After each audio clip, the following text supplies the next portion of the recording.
Middle races are always very exciting. Today is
Hello everybody, welcome to another Tuesdays with TFE, our live weekly webcast from the Beach Street Yacht Club here in the lovely Marina District of, I better turn my mic up a bit more, there we go, is that better? In the San Francisco's Marina District, we have our coordinating producer with us again. Hi Julia, can we see you? Got to look up at your camera and look at your, that's more like it. Hello everybody, welcome to another show. The usual topics today, the Volva Ocean Race, the America's Cup, but A special thing today on the Olympic Classes Regatta that just took place, just finished up in Palma de Mallorca in Spain, the Trofeo Princesa Sofia, the Princess Sophia Trophy.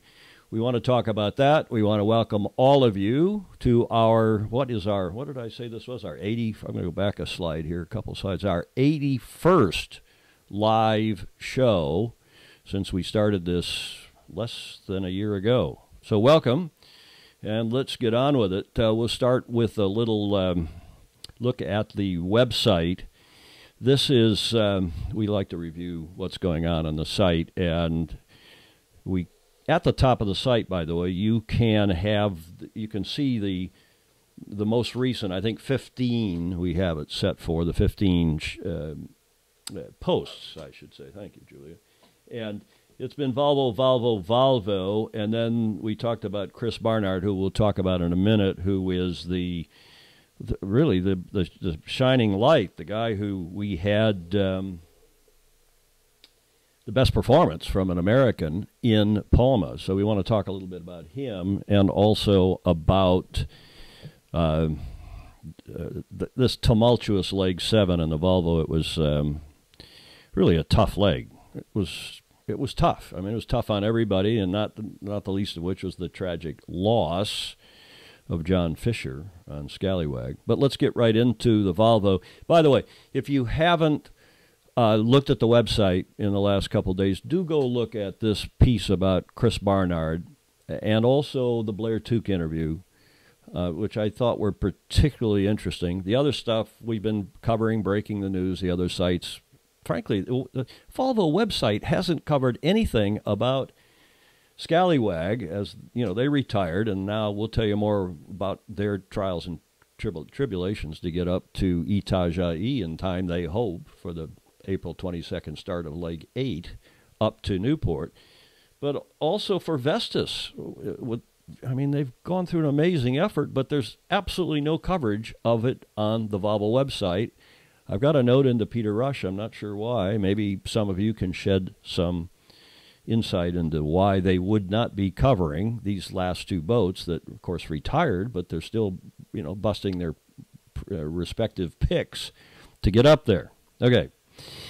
So let's flip the page and go look at the third place boat.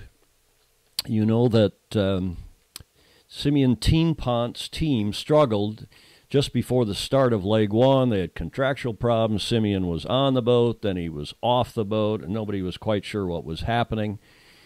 But nice stuff for him. You got sound on there, Julia, on your, thank you. She's checking, Julia checks. She probably, there she is. She checks the stream for us, both on the computer and then on her phone. And the stream runs about 10 seconds behind the real time live. So she's seeing what you're seeing, but it's about 10 seconds behind me. In any event, back to the Volvo here. Simeon Tienpont and co on AkzoNobel struggled a bit before the start of that race, of this race, back in 2017. And what was it? Was it October? I can't remember, so long ago.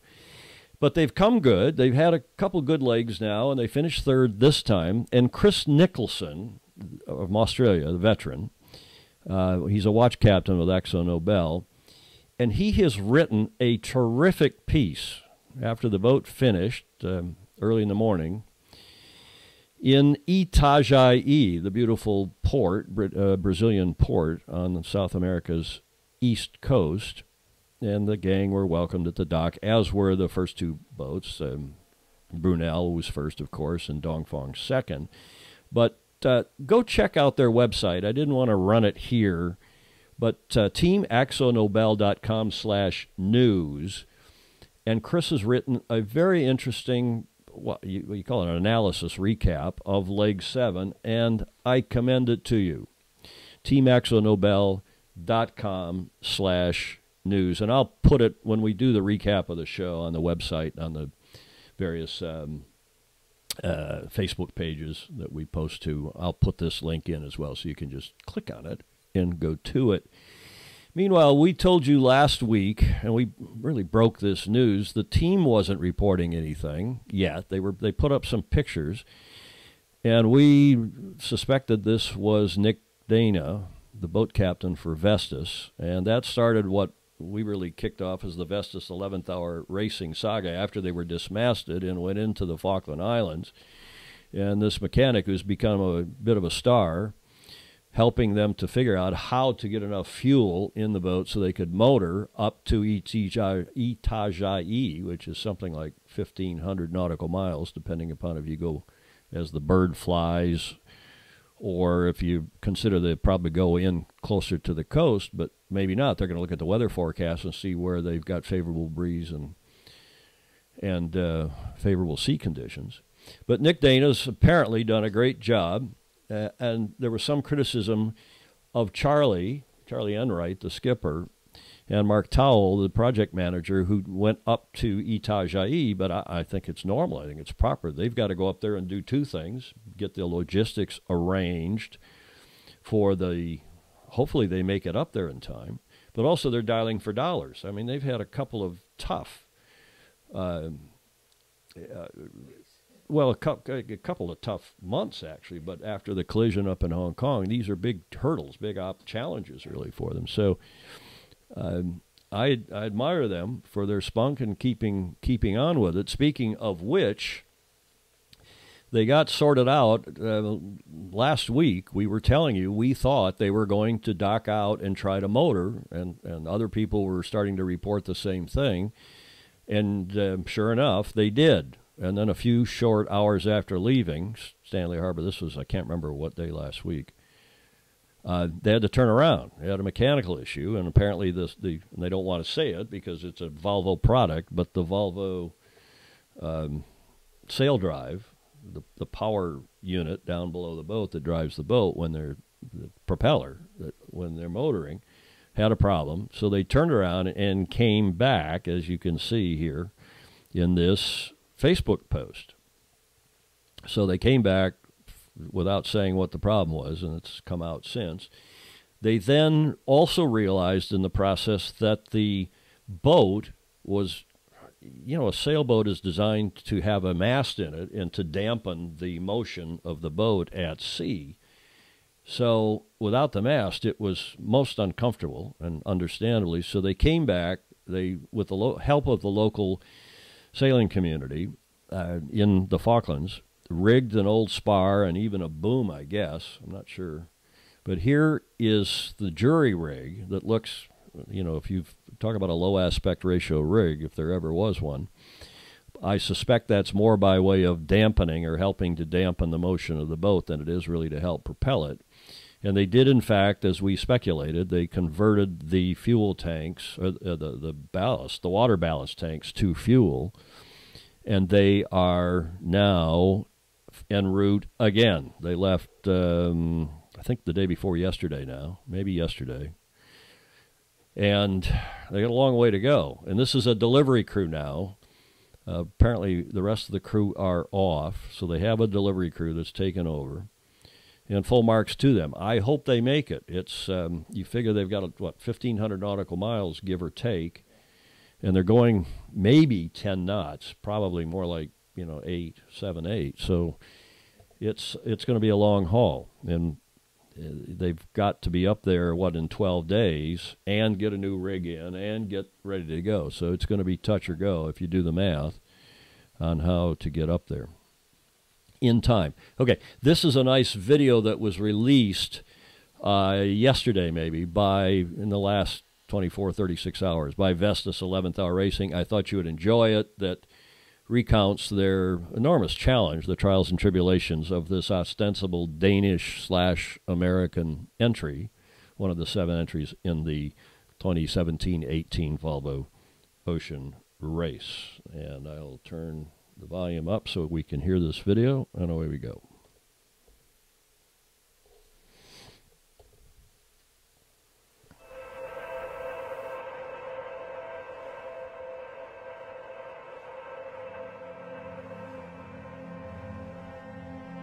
I think that it just tells the story. This race is about is about overcoming the difficulties. We can't really overcome this one now, but we can make a plan to go forward and try our hardest to keep in the race.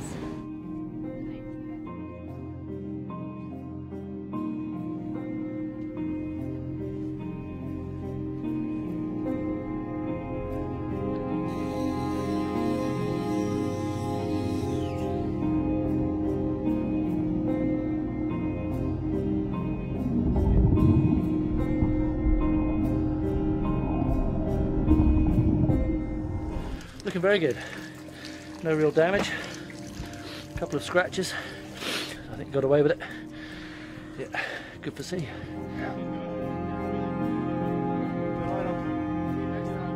Wow, they've been awesome help, all the locals here. I mean, amazing.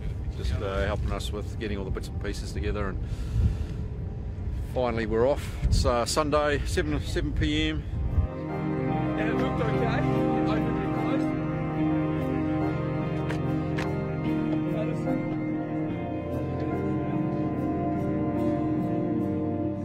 So we're back in the Falkland Islands.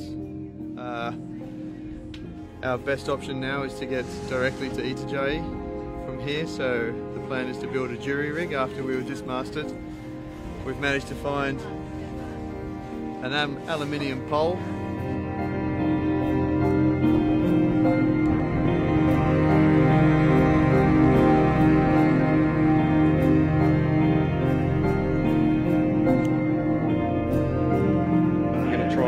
Make our storm jib fit from the front. Might end up having to go from the prod and be set up slightly odd, but we'll try with our storm jib, and we're going to try and find a sail here tomorrow. We've asked Skip Novak if we can have a look at his container load of sails for he's got for a couple of boats here, the pelagic yacht.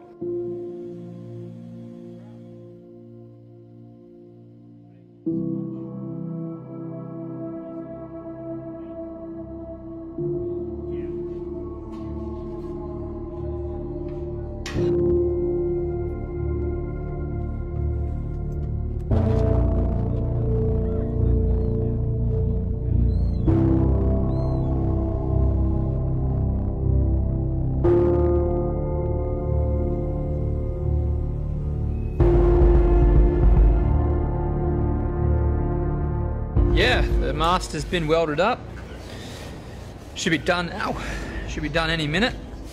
And then we're just doing a couple touches to these old sails we found, and then we should be able to get ready to, once the breeze stops, it's like 50 knots out there right now. Once the breeze dies down, we should be able to step the rig and get it all ready to leave. Get out of here, get on our way to Itajaí. Everybody in Stanley has been incredible, and we just couldn't have done it without the whole town. We can do it, but it's tight. We need to get going, and yeah, in the next hour or so we'll be pushing off and hopefully making at least 6 to 10 knots average.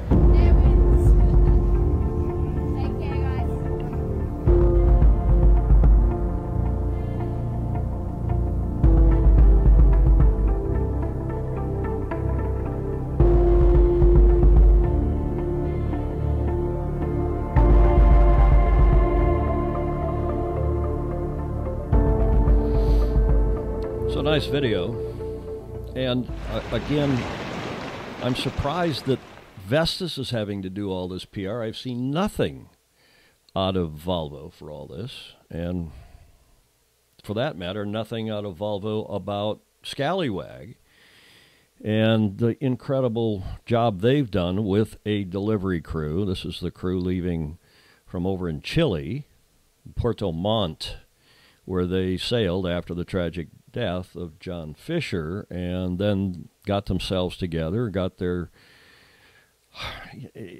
mojo again. And I had really admired this post on their Facebook page. The Scallywags aren't just a sailing team. We are a family with strong bonds who are always there for each other.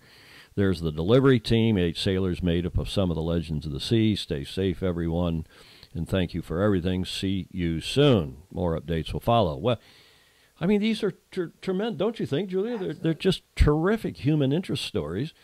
they're two of the teams that are still struggling to complete in effect for them. They're trying to struggle to complete this leg and get up to Itajaí in time.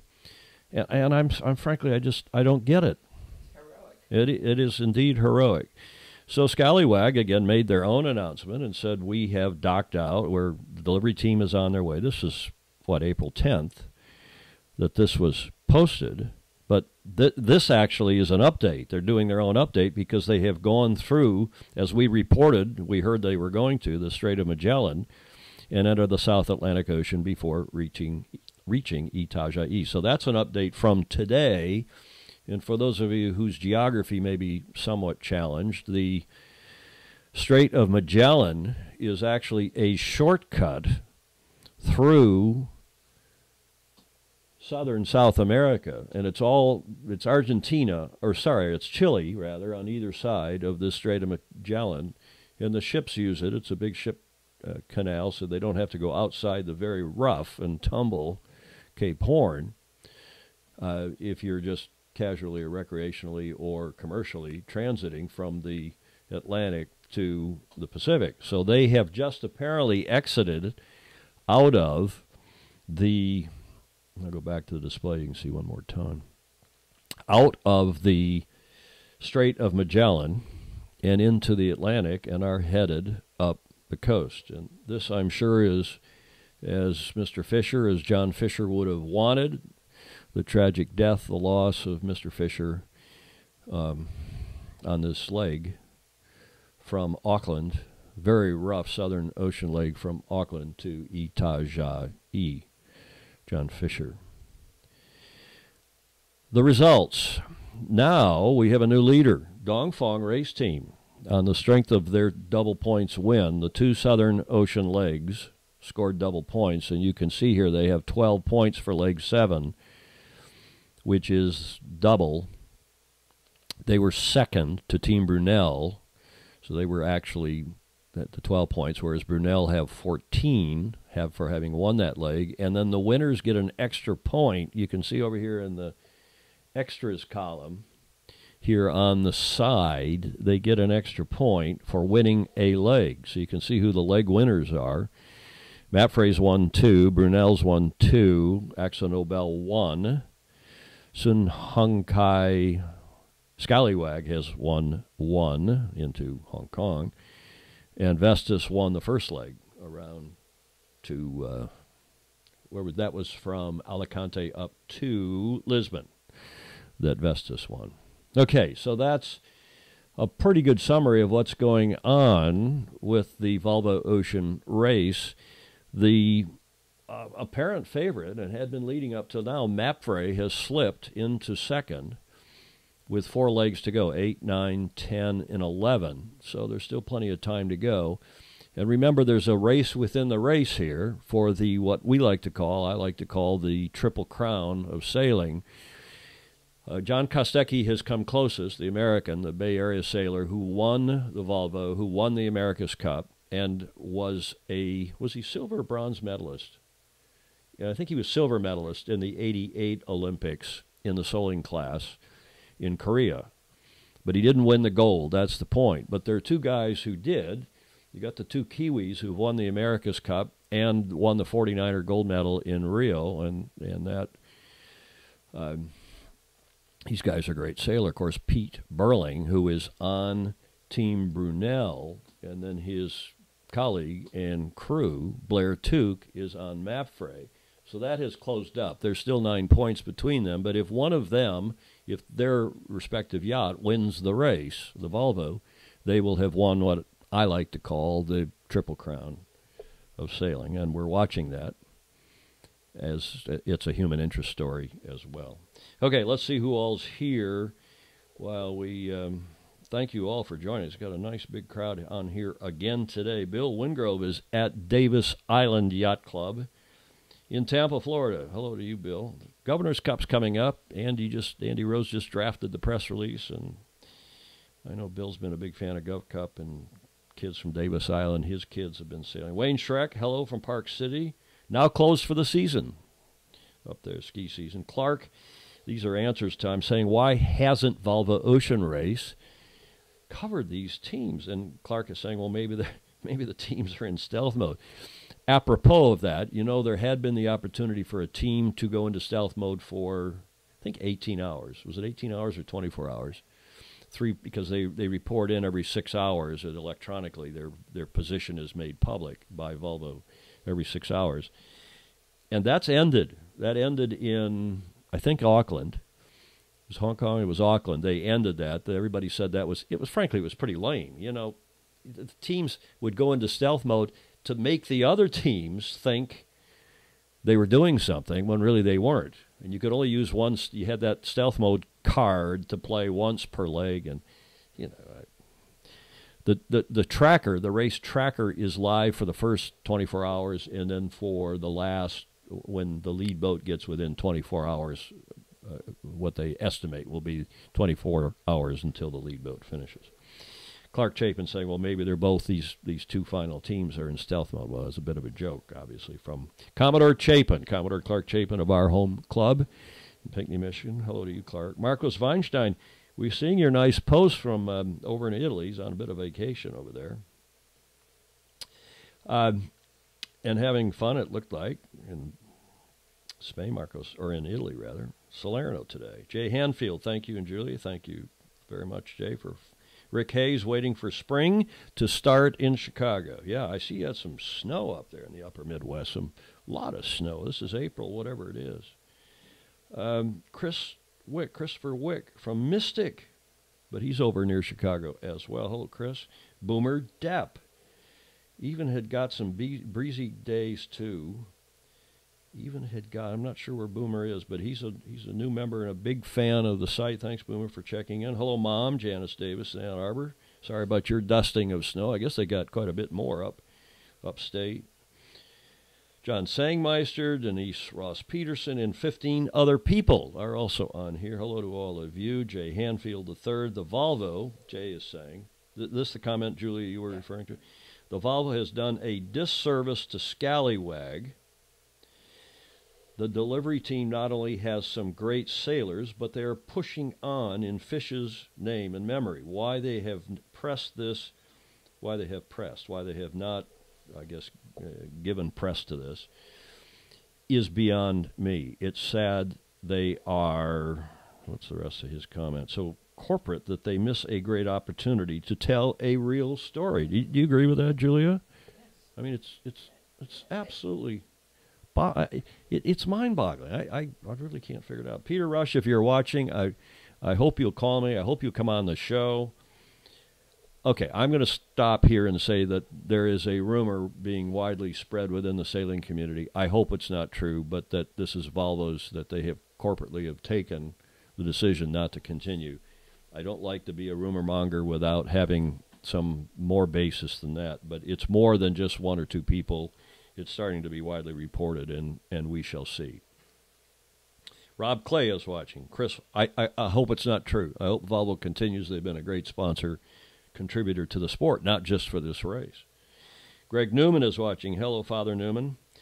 And Clark Chapin says, so they're actually a bit behind Vestas, but that is Scallywag, is a bit behind Vestas, but with an intact rig, they may beat them into Itajaí, because, of course, Scallywag is motor sailing. They have the engine and presumably plenty of fuel and are able to sail, and these boats are, generally speaking, able to sail faster than they can motor, unless you run into a big high-pressure system like Matt Frey did and turned the tide on Placid, Matt Frey in particular, in the last few hundred miles.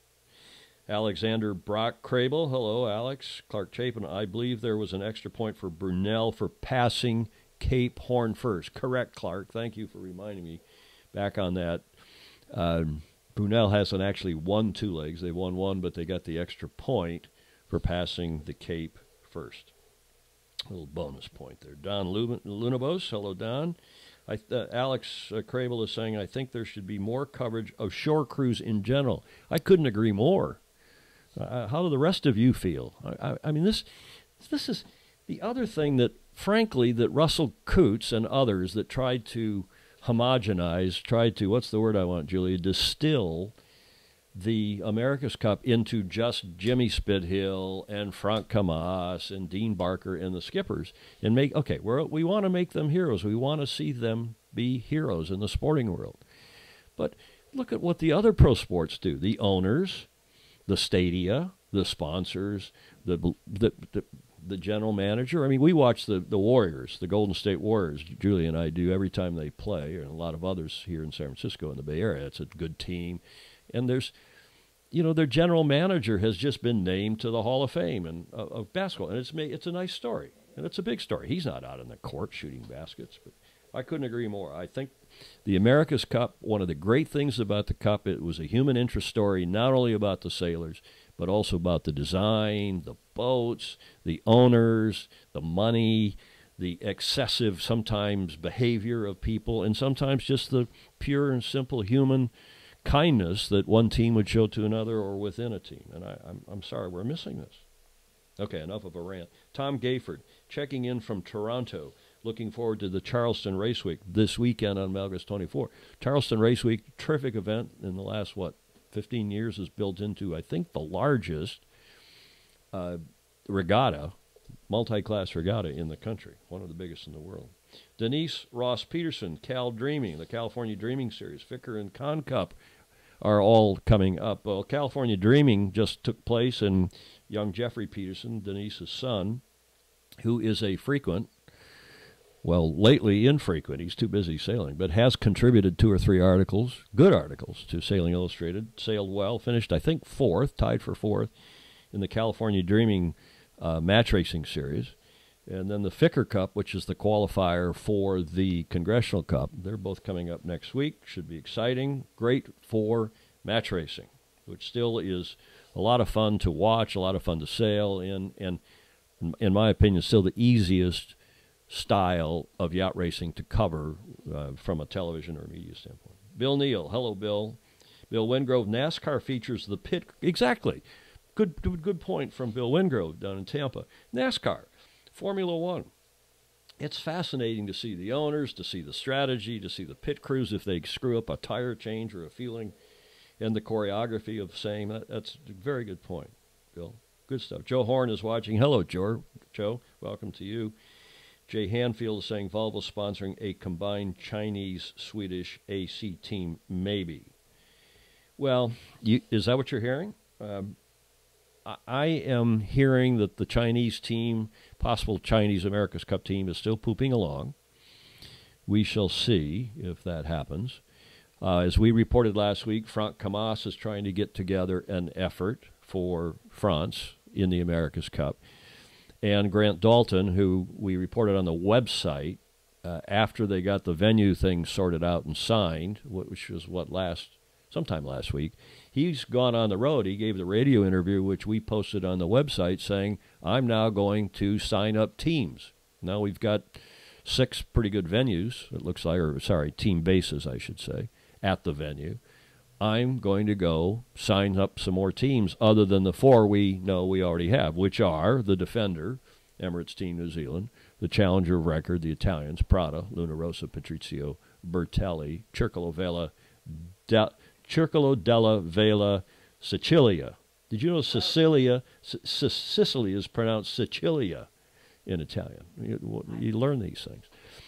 Those are the 2 teams, the Defender and Challenger of Record. New York Yacht Club filed on January 1st as a challenger, and I understand Ben Ainsley Racing, Land Rover BAR, from the Royal Yacht Squadron have filed or are soon to file. So that's the 4 teams we know for sure seem to be in. There's a rumor of another American East Coast team. I think it's more likely that Julia or I would be the Queen of England than that happening. But let's hope it does. Here's hoping that it happens. Dick Loomis is watching. Tom Fishbeck is watching. Welcome to all of you. And we have 100% stream integrity so far, Julia. It was a little touch and go ahead of time getting all hooked up, but it worked. Thank you. So in other news, let's look at this video. Just start. This is a nice, actually it's from World Sailing. It's a really nice wrap, and they're doing a nice job of these wrap-up videos from the various regattas. not that the regatta whole program and the Olympic stuff makes a lot of sense to a lot of us, but the videos that they're producing that summarize these events in 60 seconds or so, I think you'll find interesting. I certainly have and do.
You see, everybody of the major yachting countries is represented in the top, or at least in the podium of these classes, except the U.S. And Richard Gladwell, who's our good friend, the New Zealand editor of sailworld.com, has written some things in the last 24 hours about this whole situation I thought we should display and discuss. He said the first and arguably main qualifying round is the 2018 World Championships. That is qualifying for the Olympics. You these days used to be able to send a team in every class. That any country that wanted to had the money. But as the sport has grown and as the Olympics have gotten squeezed down, they can't handle all, at least in the Summer Olympics, all the competitors that want to come. They have made countries pre-qualify. And the way World Sailing does it is by having a system which basically means the 2018 World Championship, where they get all the Olympic classes together in Denmark in a few months this summer, and the top 8 countries going through the Fin 47, the top 8 countries, not the sailors. But if the U.S., a sailor from the U.S. or a sailor from Canada finishes in the top 8, going through in the Fin 47, that country then qualifies to go to the Olympics in 2 years' time. It's a little bit broader for the sail boards. The men's and women's RSX, that's the sail boards, the windsurfers, have 10 and 11 spots, respectively, and the laser and laser radial have 14 and 18 country spots. And I thought Richard summarized that well. He also went on to say while there are further qualification rounds in 2019, indeed there's a couple of kind of wild cards in early 2020 that IOC can use for developing countries or for continents that are not well represented, for example. The simple point is, if you can't make the top 8 countries for these main classes in 2018, how are you going to be medal capable in 2020? And the other rub is that some countries decide, even though they've qualified in the top whatever that allows their country to be qualified, they don't have a sailor who has a chance of getting to the podium, of medaling, so they don't spend the money, which is also a shame because, as Paul Henderson and others who have been involved in Olympic classes, myself included, it's the experience, it's the effort, it's whether you get to the Olympics or not even, just going to the trials. So it's really cut back on the Olympic experience, both at the Olympics and the going for the gold ahead of time in your country. Sure, a crew can have a bad first qualifier, Richard says, and come back to be in the top 3 overall in the following year, but that is very much the exception, and I couldn't agree more. I think Richard is spot on. He goes on to say, and I've been saying this for a long time now. New Zealand, well, I didn't say this, but he makes the observation, and then I made the observation of what is in his last paragraph. New Zealand emerged from Palma. Palma was just an Olympic classes regatta. It's the opening regatta in the European season, as the sailors now call it, and they go on to Hyères in France in 2 weeks' time. That's actually an official World Cup regatta. There's another World Cup regatta in France, and there was the Miami regatta, which is but the World Cup is it's an artificial kind of a championship that world sailing has tried to create so they can point to a laser sailor or a 470 sailor, say, oh, they won the World Cup, they're the top team. Or that sailor, to be fair, can go to their sponsor and say, hey, I won the World Cup this year in my class. They're expensive, they're difficult, and frankly, focusing the attention, and look at this regatta. This is not even on the World Cup, and the huge number of sailors, great event, but is not part of the circuit. I frankly don't get it. Bora Gulari, who signed down, we got to get Bora on here. Bora, we got to get you on here and tell us about what's going on. So in any event, New Zealand, as Richard Gladwell said, emerged from Palma as the third best country with 3 medals behind Great Britain and the Netherlands. Probably the most pleasing aspect, he's saying, Richard, of course, is a Kiwi, the editor of sailworld.com, New Zealand editor, that from New Zealand's point of view is that we are starting to build some depth into the classes rather than just having one key sailor crew in each event and then living or dying on their results and form. So they're starting to see some depth, which we used to have in the U.S. in spades. You'd go to the Olympic trials, and they were arguably harder to win the Olympic trials than it was to win an Olympic medal, at least in the star class and in other classes.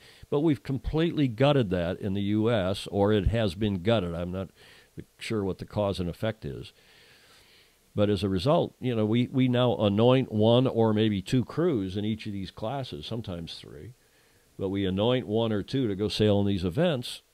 And if they're not sailing in these events, it's few and far. It's really hard to train, and it's expensive because you have to go to Europe because that's where the bulk of the competition is, rather than being able to sail here in the U.S. against other equally good or nearly good teams. So here's the key point from the American standpoint, and it's hugely disappointing. Richard, this is his words, not mine. USA continues to confound. Their best place was 4th in the laser class. Arguably, that is a step backwards from their home World Cup in Miami earlier this year, not in Miami in January, where 2016 Olympic bronze medalist Caleb Payne won the silver medal. At Palma, he finished 26th. Okay, he had a tough regatta.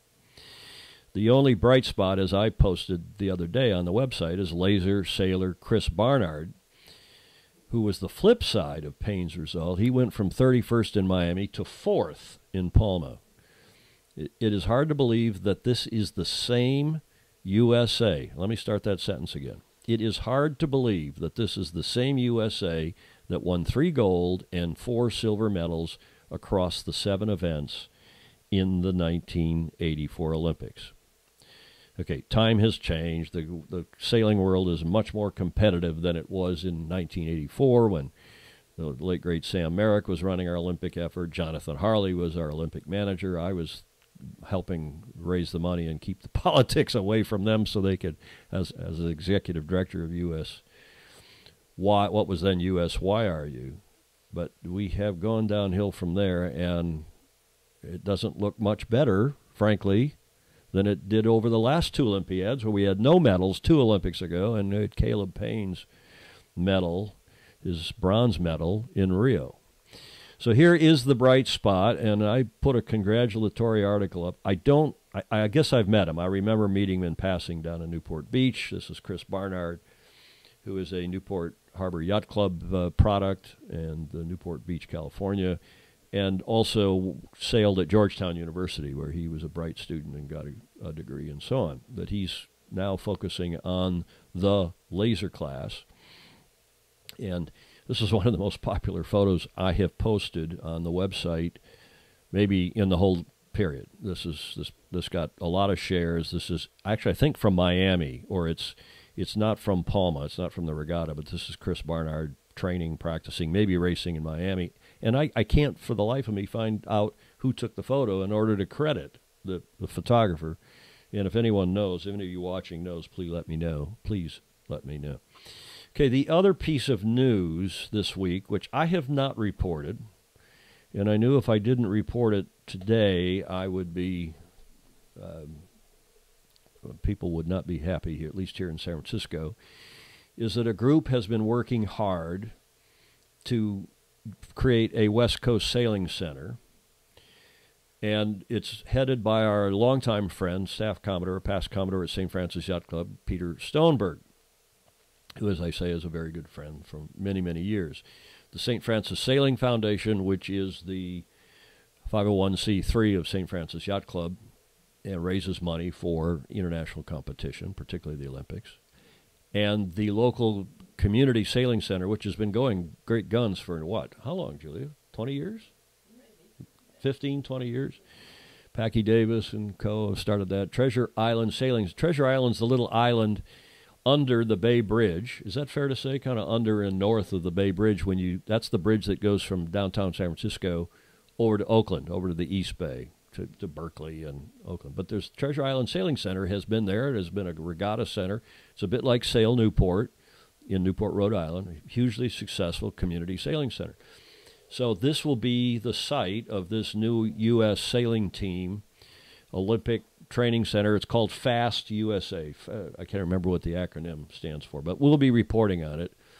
And it's the reason I haven't made a big deal about it, frankly, is because there have been conflicting statements and conflicting press releases. I personally have been pushing hard, along with Malin Burnham down in San Francisco, John Sangmeister, in San Diego, thank you. Is that like the Clark Cookhouse being in New Zealand? I've been pushing hard for a West Coast Olympic training site. In fact, the only training site. I think the Olympic sailing team, the coaches, the whole kit and caboodle should be moved to one place. And it makes sense to me to do it in the West Coast from San Francisco down because you can sail year-round. You can't do that in Newport, Rhode Island. Miami has certain challenges, and there's a lot of money here and technology, which they're recognizing with this. John Sangmeister might have argued this should have been in Long Beach, which will, of course, be the venue for the 2028 Olympics. And I have argued, and others have argued, San Diego makes more sense because you can sail in the flat water in the bay, and you can go out in the big swell and the lump and breeze outside of Point Loma. And San Diego seems to mint world-class sailors. Not that San Francisco hasn't, but not as many. Not that Long Beach hasn't, just not as many. There is something in the air and the water in San Diego. But it's almost a detail. In my opinion, the sailing team, like the hockey team, like the ski team, needs a venue, needs a home base. It makes fundraising easier. It makes coaching. It makes sports medicine. It makes sports psychology. It makes everything easier. It makes bringing young kids along. Hey, come out to the National Sailing Team Center and try the boats and meet the athletes, watch them training, and get interested in Olympic sailing. Well, that's what I thought this was to be, and I'm still hoping it will be. That's how it was announced in some releases that we saw, without getting specific. But the U.S. sailing releases, no, this is an additional sailing center, additional to Miami, and additional to what Don Riley and co. are doing at the very fine sailing center in Long Island Sound. And I don't get it. I guess it's East Coast, West Coast politics. In fact, Julia, the U.S. sailing press release said this somehow the sailing site was going to energize West Coast sailing. I don't know how the people in Seattle and the rest of the sailors out here on the West Coast feel. And remember, I'm from the Midwest. I grew up in Michigan, and I lived in Newport, Rhode Island forever, and I love Newport, New York Yacht Club, and co-founder of Sail Newport. But to say that somehow sailing on the West Coast needed energizing, this would do it. Okay, it's funny. The East Coast, West Coast politics in this country continue to, I hope we end up with the team here.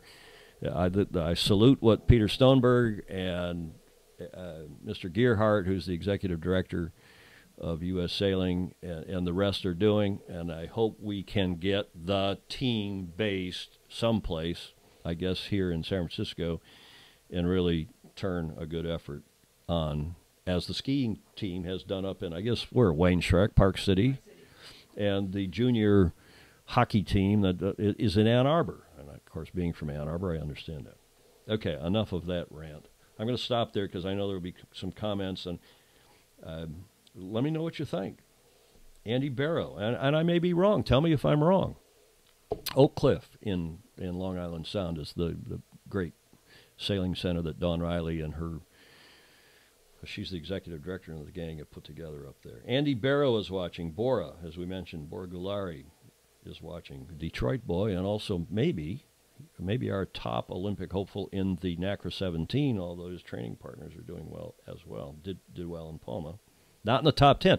This guy, Mr. Barnard, Chris Barnard, was the only team close to the podium. He was fourth. We didn't medal. We didn't get on the podium. A couple of the laser sailors, the laser were in the hunt, and our 470 team was 10th. So at least they made the medal race. But bloody hell. James Lynn is watching. Owen Miller, Paul Homchick. Jay Hanfield checking in again with a comment. U.S. Sailing should be in San Diego. Would I love it here in Newport, meaning Newport, Rhode Island? Yes. I guess you mean Newport, Rhode Island, not Newport Beach. Out here in California, by the way, Californians call Newport Beach. They just call it Newport. And it's very confusing because Newport is, to me, is Newport, Rhode Island. And Newport Beach is, well, Newport Beach. Yes. U.S. Sailing should be in San Diego. Would I love it here in Newport? Yes, but it's impractical on many levels. It's 2018, and we need to get this done. The current and future Olympic sailors need this done. Jay Hanfield. Wayne Shrek, U.S. Ski Team Training Center is here in Park City. Sam Porter is watching. Sam's down in New Zealand, an old friend. Welcome to you, Sam. And Jay Hanfield says, yes, Newport is, meaning Newport, Rhode Island, is also the home to the Clark Cookhouse, as we have mentioned. We got to get Clark cooked. What's Alex say? Yeah, is it up above? Oh yeah, Alexander Crable says, if a team already qualified, do they count in the top 8 for future qualifiers? Good question, and the answer is no. The answer is no. The pre-qualifying teams, when they qualify, then down the road, if those same teams finish in whatever the qualifying spaces are, they are discounted and the other teams are below them are slotted out. In other words, teams that have already qualified don't count. Yes, that for future events, that is the case. But there is no guarantee. If you are a team, if a country, and you don't have the money, and you don't think the team is going to has a chance of medaling, and Canada last time, Paul Henderson and others were furious because the Canadian Olympic Association and the CYA, Canadian Sailing, whatever it's called now, Canadian Sailing Association, wouldn't send everybody who qualified, even though the sailors maybe said, hey, we'll come up with the money ourselves and have the Olympic experience.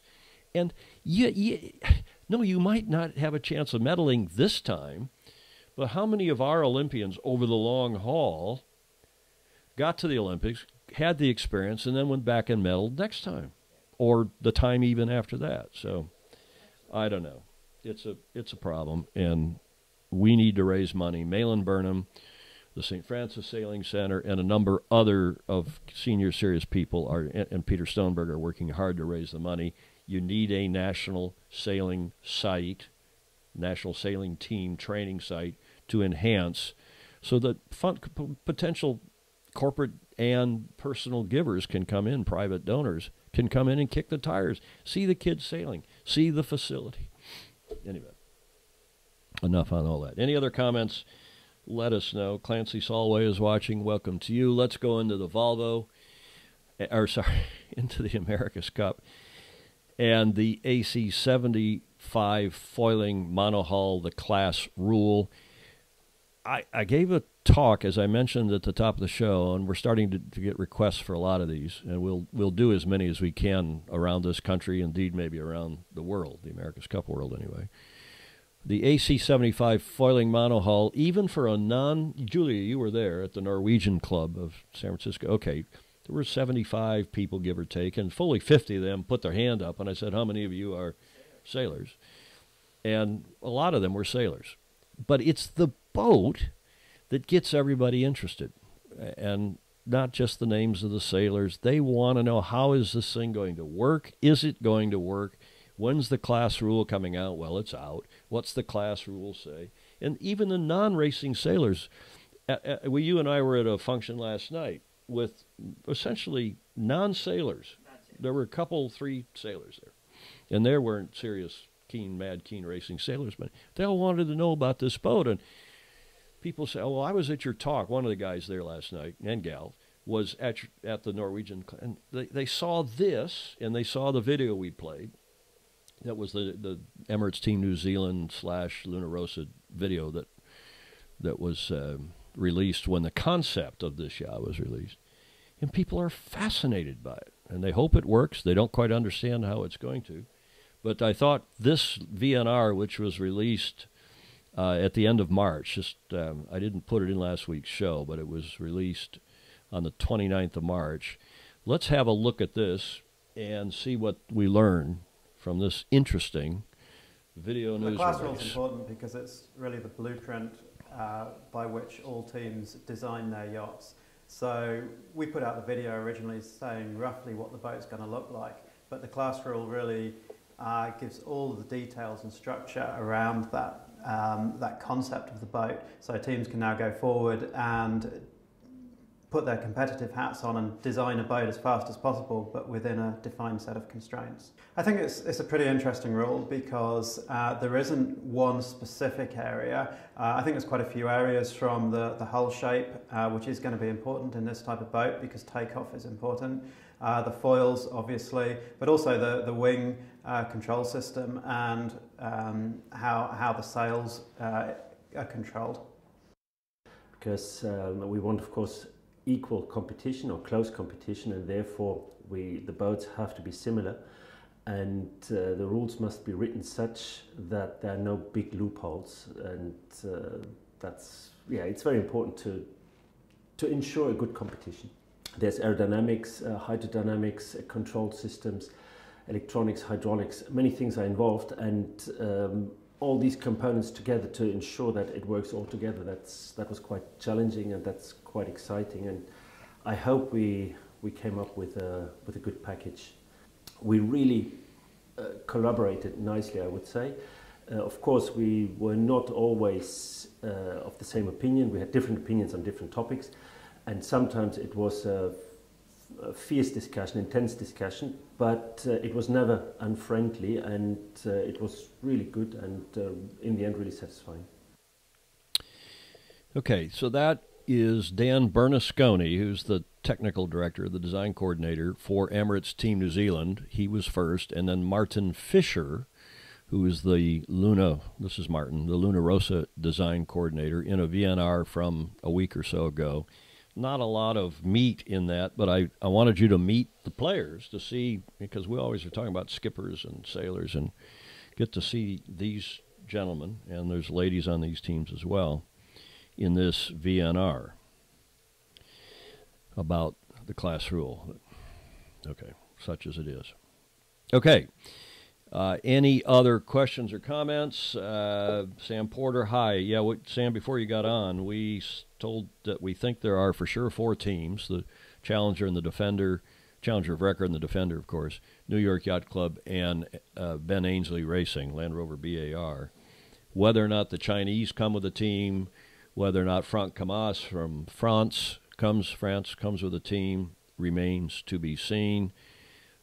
You probably know as much about at least the potential Chinese team, Sam, because that's coming from Kiwis down there. Grant Dalton, as you know, said last week, he's out now looking for teams, more teams, because the venue is sorted out and they've got 6 ostensible team bases, at least 6. Australian team, doesn't sound like that's happening. The Australians no one seems to be willing to pop for the money. And it's $100+ million, as Grant Dalton, as Dalt said on the radio interview. You know, somebody doesn't wake up in the morning and say, "Oh, I think I'll go spend $100 million on the America's Cup." It's a harder decision than that. Larry Ellison, by all accounts, he's done, and we've said all along, never count Larry out, and I still don't count him out. Everybody hopes will come back in. But it looks like this AC50, the effort that he and Russell Coutts are trying to do, apparently, is not happening this year. So I'm heard. We thought maybe they might get it together for October, and maybe they still were for Oracle Open World, Larry's big worldwide conference, but maybe not.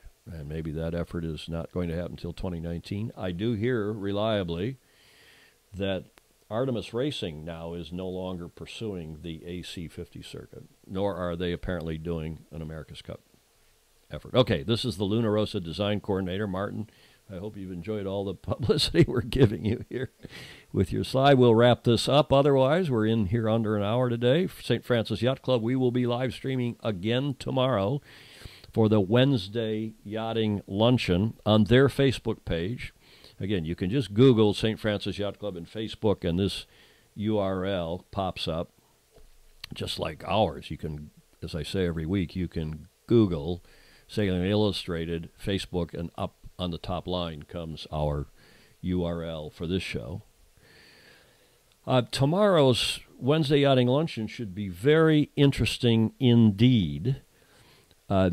Last week's was fascinating. Jim Schwartz talked about it's on the website. It was really an interesting talk, and he, of course, is a yachtsman and philanthropist and filmmaker now. And he made not this gentleman, not this. This is tomorrow's speaker, Bob McLaughlin, but last week's speaker, Jim Schwartz, spoke about how he and some other venture capitalists put together a film company that went out and backed a guy who was in the process of exposing the Russians and the Russian doping scandal, the Olympic doping scandal. And they did it. And there's a Netflix video called Icarus that apparently is it's a documentary, apparently it's the #1 Oscar winning. It won an Oscar in the documentary category, and it's on Netflix now. You can see it, I guess, anywhere in the world. I have not seen it, only seen the excerpts, but that was last week. That's the quality of speaker that St. Francis is getting for these Wednesday Yachting Luncheons, which is why, at Julia's insistence, we are now live streaming them, and the club is very happy to do so. Tomorrow, Bob McLaughlin, who is also a sailor and a former chairman, is that right? He's a former chairman of St. Francis, the chairman of the board. And his son, Mark McLaughlin, is now the chairman of the board. Well, Mr. McLaughlin, Bob, is going to be speaking tomorrow on the Untersee boat, the capture of the German U-boat during World War II, U-505. Let me back that title off. And it was, well, I did a little research, but U-5, A Legion of Heroes, a tribute to the courageous civilian, and he's written a book.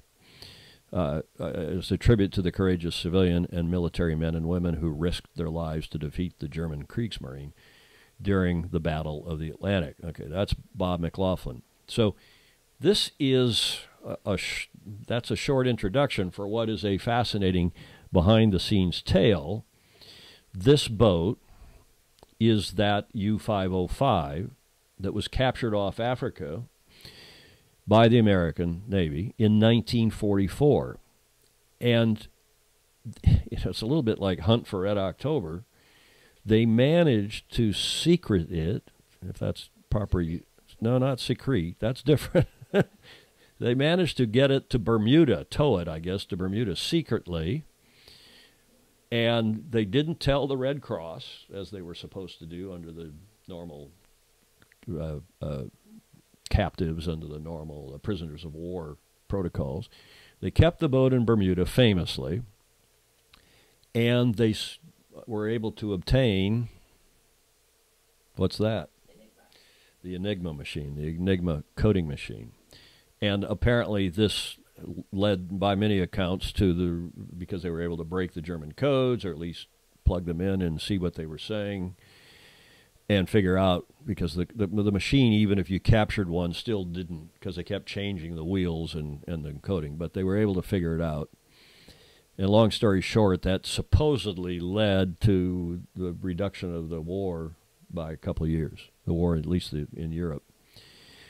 That submarine, by the way, I'm going to back up here, that submarine is in Chicago at the museum there in the city front. And so, too, is the Enigma machine. That is a display also in Chicago at this museum, science and what? What's it called, Julia? Museum of Science and Technology. Science and Technology. You've seen it? A long time ago. Wow. Anyway, that's tomorrow's St. Francis Yacht Club Wednesday Yachting Live. The author of the book about all that will be with us, Mr. McLaughlin, and I am looking forward to that, as I'm sure are many of you. Again, that is live streamed at 12:30 Pacific, 15:30 Eastern, and so on. And it's available on the St. Francis Yacht Club's Facebook page in perpetuity. Actually, they're putting links up on their website, too, now. Next Tuesday, I'm not quite sure what we're going to do with Tuesdays with TFE, because next Tuesday, Julia and I have been conscripted, co-opted. We have volunteered with Commodore John McNeil to help with the International Council of Yacht Clubs, and they have their keynote on Tuesday afternoon. So we are going to at least record that for them so that the 39 yacht clubs around the world that are members of the ICOYC can see that. I don't think we're going to live stream it, by the way. We're going to record it. But that's going to take our Tuesday afternoon, and we will do a Tuesdays with TFE, either a recorded version, which will still play at 1300, or I will, in due course, announce another time, and maybe we'll do Wednesdays with TFE next week, except we have the Wednesday yachting lunch. Or maybe we'll do something. We'll figure out what we're going to do next week, but we have as yet not figured that out. Okay, well, that's it. Let me take a quick look here through the other comments. Celso Cavallari. Cavallari. What is the return for an advertiser? Okay, I don't know if you mean on here. Greg Newman, Baldwin Cup 4x4 team racing in Newport starts Thursday. Yes, so the sailing season is upon us here in the Northern Hemisphere. Lots going on all over the world, the Northern Hemisphere. Quentin Strauss, welcome, Q. Nice to see you on here again. And Julia Vedekint is watching. Julia, that's nice to see. That. I'm glad you're watching. Wayne Schreck, Bill Wingrove, some of you must have signed off. Kathy Ryan. Kathy Ryan lives in Valencia, Spain. She was with a number of Oracle Team USA's, BMW Oracles, and is an executive assistant, last I knew, to Jimmy Spithill. Terrific gal, very bright and very helpful, and very knowledgeable, Kathy Ryan. Clark Chapin, the Brits already had an earlier Enigma. Well, I think having two then helped because they could look at the code wheels and so on. Clark would know. He's an engineer previously for Generous Motors and now for a fuel system. Sandeep Sander, I guess you're in Denmark. Welcome to you. Bernie Wilson down in San Diego, the esteemed Associated Press writer. Bernie, welcome to you. Thanks, everybody. Thanks, Sandy Sander, for your comment. I don't know what we'll do next Tuesday when we do our Tuesdays with TFE, because, as I said, this ICOYC event, which we've agreed to help with. But we'll do something. We will figure it out and let you know in due course. In the meantime, sail fast, sail safe, and have fun. Ciao. Bye.